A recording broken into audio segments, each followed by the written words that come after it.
Today, we bring you a shocking and heartbreaking story from South Korea involving a severe case of harassment against a man with autism.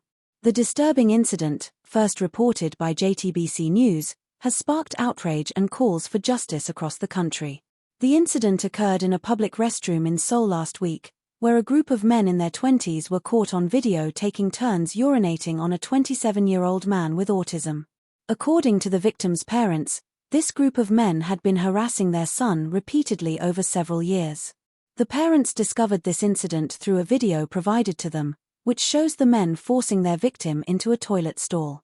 In the video, one of the bullies, wearing a white shirt, is heard excitedly proclaiming, "I'm next," before urinating on the victim. Despite the victim cowering in fear, the men can be seen laughing throughout the act. Adding to the cruelty, the group of men allegedly bragged about their actions to their friends, showing a complete lack of remorse for their abhorrent behavior.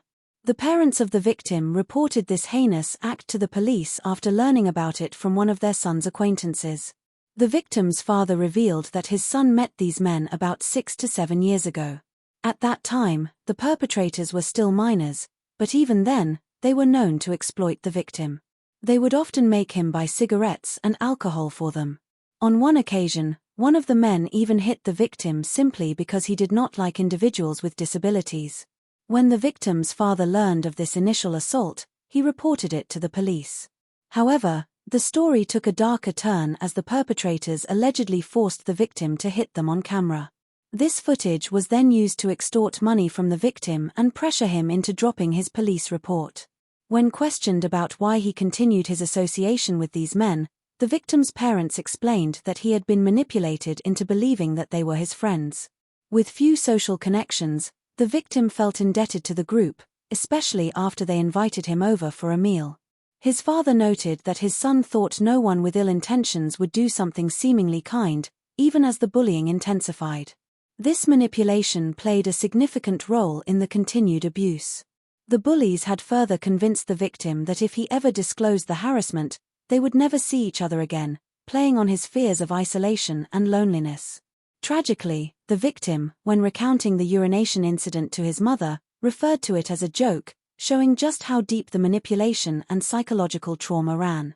His parents, desperate for an end to the suffering, hoped the bullying would cease but continue to live in fear of further retaliation against their son.